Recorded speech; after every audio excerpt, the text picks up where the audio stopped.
যুদ্ধের মাঝেই বড় ধরনের বিপাকে পড়েছে ইসরায়েল। ফুরিয়ে এসেছে দেশটির প্রতিরোধী ক্ষেপণাস্ত্রের মজুদ। পাশাপাশি ভয়াবহ অর্থ সংকটের কথা নিজেই স্বীকার করেছেন ইসরায়েলি প্রধানমন্ত্রী বেনিয়ামিন নেতানিয়াহু।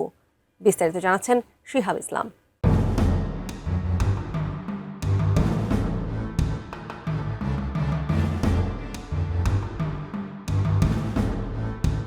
ইরানের সঙ্গে চলমান সংঘাতের মধ্যেই বড় ধরনের সামরিক সংকটের মুখে পড়েছে ইসরায়েল। দেশটির আকাশ প্রতিরক্ষা ব্যবস্থার গুরুত্বপূর্ণ অংশ ইন্টারসেপ্টর বা ক্ষেপণাস্ত্র প্রতিরোধী মিসাইলের মজুদ দ্রুত কমে আসছে বলে জানা গেছে। এমন পরিস্থিতিতে যুক্তরাষ্ট্রের কাছে সহায়তা চেয়েছে তেল আবিব।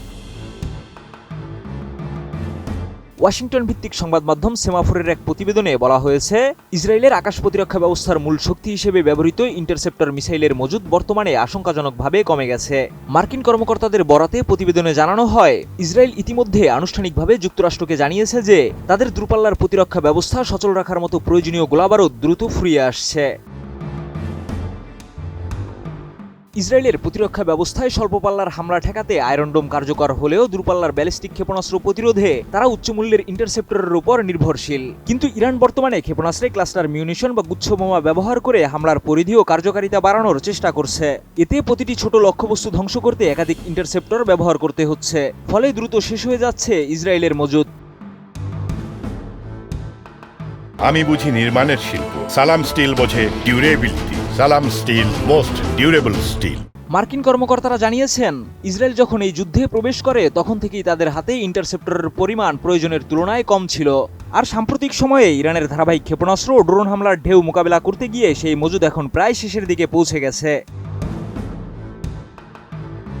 তবে নিজস্ব প্রতিরক্ষা ব্যবস্থায় ইন্টারসেপ্টরের কোনো ঘাটতি নেই বলে জানিয়েছে যুক্তরাষ্ট্র।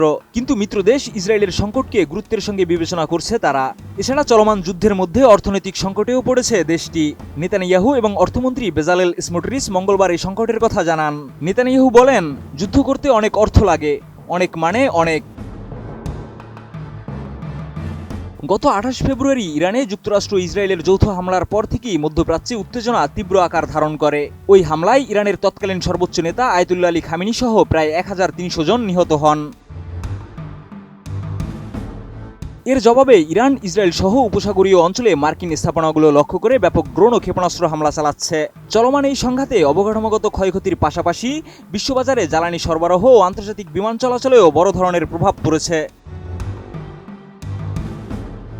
বিশ্লেষকদের মতে, যুদ্ধ দীর্ঘায়িত হলে ইসরায়েলের প্রতিরক্ষা সক্ষমতা আরও বড় চাপের মুখে পড়তে পারে। একই সঙ্গে মধ্যপ্রাচ্যের এই সংঘাত বৈশ্বিক অর্থনীতি ও নিরাপত্তা পরিস্থিতিতেও নতুন অনিশ্চয়তা তৈরি করছে। শিহাব ইসলাম, ATN নিউজ।